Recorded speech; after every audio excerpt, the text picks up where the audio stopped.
all need it, so let's call it your Friday winter zen. A little serene snow for you here. Yeah, you like that. Parts of the South, if it's this kind of snow falling, there's nothing serene about it, right? But it may be the calm before the snowstorm for some areas.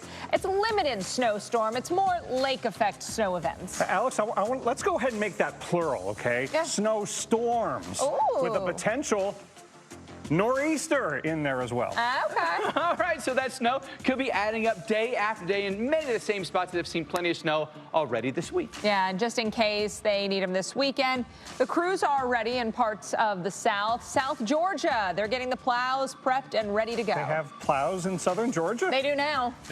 They may not use them, but they're ready if they ever do, right? Hey, welcome in, everyone. This is Weather Unfiltered on a Friday evening. I'm Mike Bettis. I'm Alex Wilson here with Dr. Now. That's a great point because they did look a little shiny. Yeah, and they may stay that way because they're just going to get rained on for the most part. Yeah. But somebody will get some accumulating snow, I think, and a lot more of us will just see it flying through the air.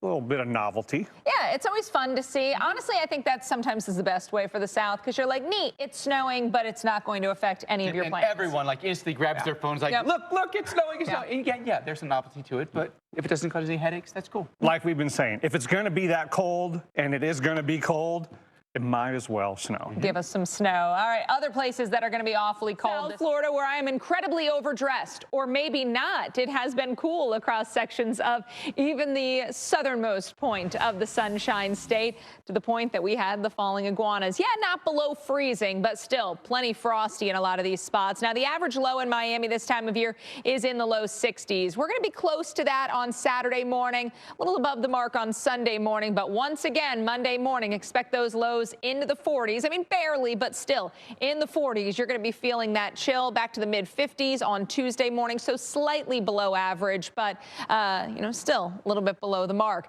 This morning, Tallahassee dropped to 19, the coldest since December of 2022. Same for Jacksonville. You dropped to 22. Orlando also hasn't been as cold as they were this morning since late 2022. 32 is your low, and in Fort Myers, 38 degrees. It's also going to be really, really cold, but there's a lot of excitement there for the Bears hosting the Rams. The Rams coming from Los Angeles, so you're like, good. I hope it's really cold because those Californians won't even know what they're up against. And they may not. It's going to be really, really cold there at Soldier Field. And you're like, well, wait, Matthew Stafford played in Detroit. It's an inside stadium, so he's not used to playing this cold. In fact, we actually have no stats on him because he's never played in a game this cold. So I guess if you're a fan, you can be like, he's awesome. And if you're not, you can be like, he's terrible. There are just no stats on him. Temperatures in the upper teens with some snow showers. So this one's going to be great for viewing from your couch. But they're excited, so they're going to be there. I have no doubt the stands will be packed. Wind chill values in the low single digits. Somewhere likely between 3 and 5. Now, this isn't going to go down as one of the coldest games, but it's getting close. Coldest game at Soldier Field was back in 2008, late December, a temperature of 2, a wind chill of 13 below. December 18th, 1983, the temperature was 3, the wind chill 15 below, so exceptionally cold. We'll also have to see Stafford's got an injured finger. It's one thing to, just have like, ow, my finger hurts in the office. It's another thing to say, ow, my finger hurts in temperatures in the teens and wind chills in the single digits. Now, winds are also going to be gusty, and that could affect things inside the stadium. A lot of talk last week about the winds gusting, and you probably heard the commentators refer to the swirly winds inside the stadium. So you can get those winds kicking up and changing direction. You watch the flags on the field goals go each and every which way. That could happen here at Soldier Field. So they're going to have to, be monitoring that for obviously the throwing game, the passing game, and the kicking game. Do we watch those kicks go up and then just kind of go, as you get one of those gusts? Perhaps. Temperatures 17 with a wind speed of 11 miles an hour, a wind chill of 4. That puts your frostbite time at 30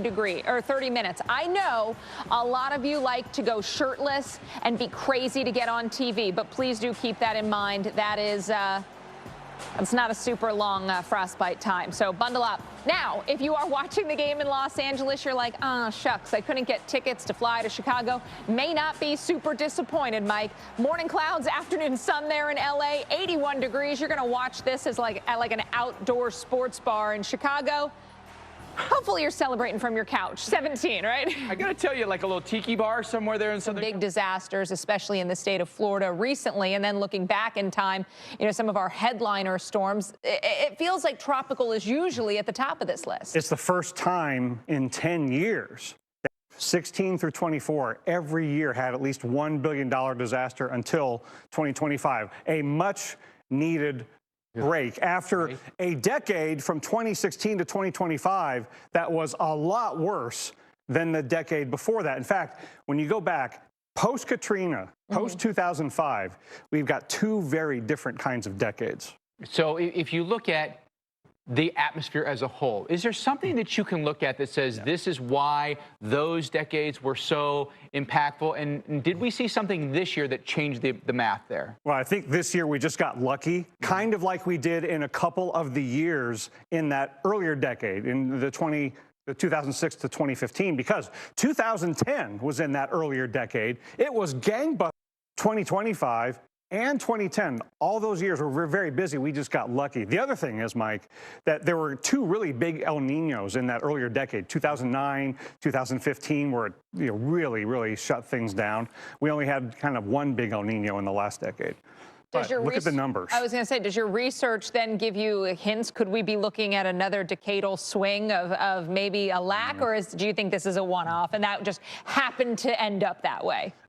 We don't know, because look at the big stat that separates the two decades is no major hurricane landfalls 06 to 15, then 11 between 2016 and 2025.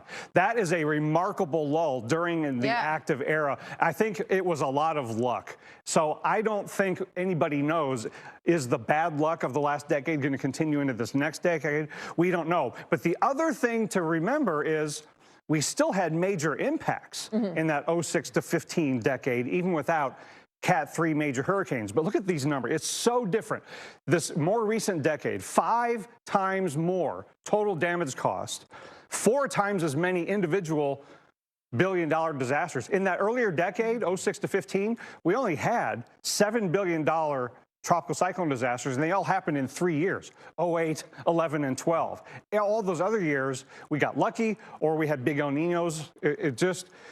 It isn't necessarily going to always be that way. We got a break before this really bad most recent decade, and we had so many more landfalls over the past decade. So here's 06 to 15, and you see the likes of Dolly and Ike and Gustav in there. So we had landfalling hurricanes, but only 7 total landfalling hurricanes that whole decade, and we had $2 billion disaster tropical storms in Lee and Irene. So it was such a different time. Then, oh my gosh, then everything broke loose with 47 landfalls in the last decade, 27 hurricanes, and 11 of those majors.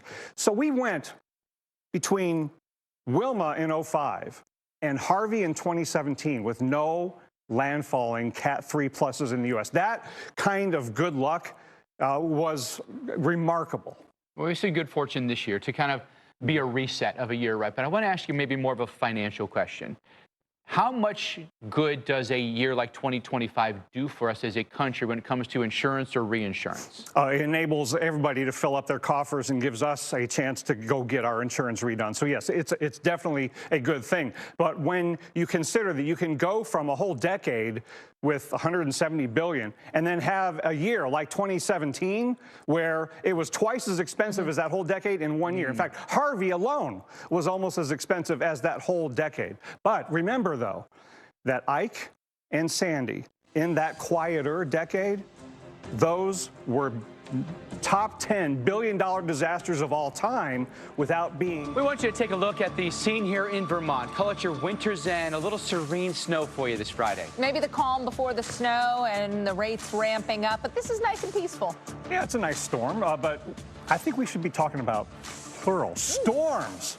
okay? Because we got a potential nor'easter coming out of this weekend mess. We haven't talked about nor'easters in a very long time, have we? Snow, it could be adding up day after day, but in some of the same spots that have seen snow almost every single day this week, the Great Lakes and the Northeast. Yeah. Man, the Great Lakes have just been lighting it up, haven't they? Yeah, they're doing Great Lake things. They're doing lake effect things. And in case they need them this weekend, crews in South Georgia are like, we're going to be like the Great Lakes too. We have our plow ready to go. There it is, one. Yeah. They got one.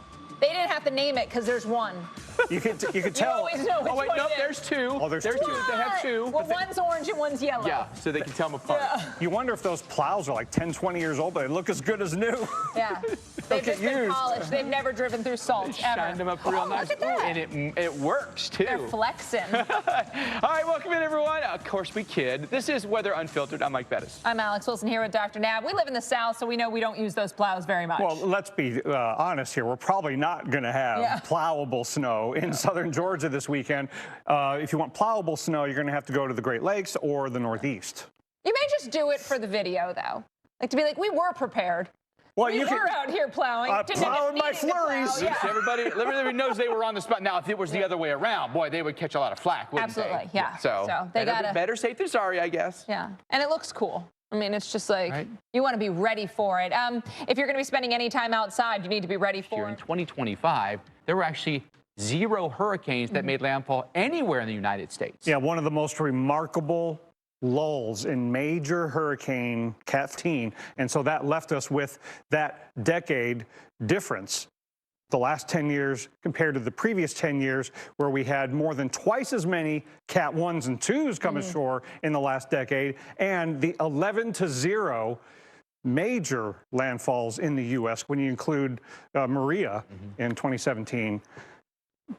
In the most recent decade compared to the decade before that. But it is a very important point to make that during that 06 to 15 period, we did not have Cat 3s or stronger major hurricanes on the wind scale, but we had major impacts from the likes of Ike and Sandy, which are not Cat 3 or stronger, but are in the top 10 all time for costliest hurricanes in U.S. history. However, when you look at the most recent decade, we have 6 that are in the top 10 all time, all in one decade. And you showed us, we started off with Harvey, and that one, when you look at the price of Harvey compared to the previous decade, it was jaw-dropping. Yeah, and Harvey is number 2 all-time costliest hurricane, right? And it's not number 2 all-time because of its major hurricane landfall intensity. It's because of what it did after that as a tropical storm. So like Lee and Irene in that earlier decade, which were billion-dollar disastrous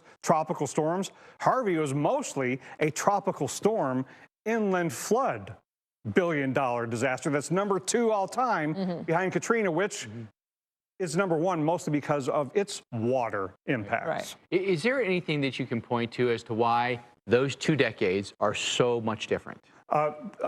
2 or 3 things. One is that there were a couple of really big El Niños in 09 and 15.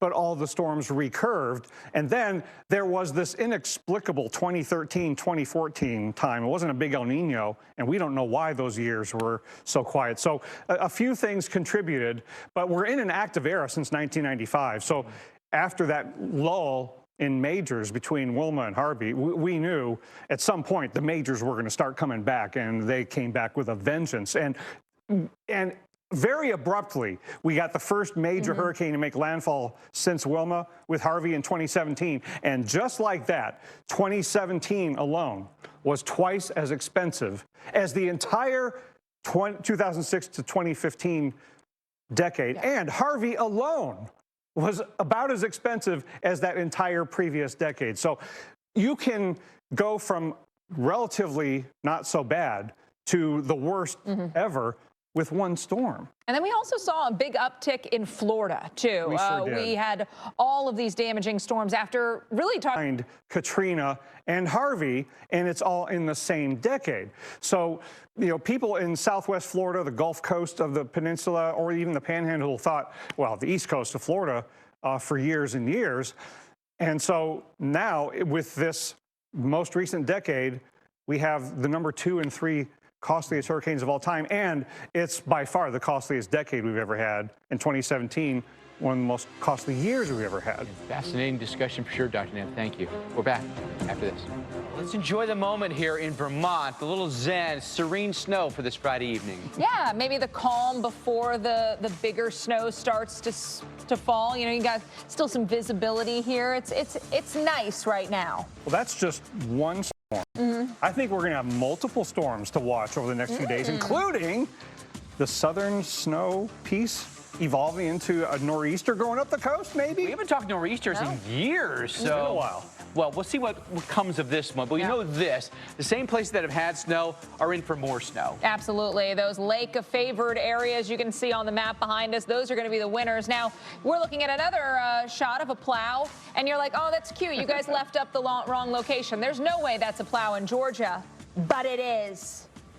Are we sure?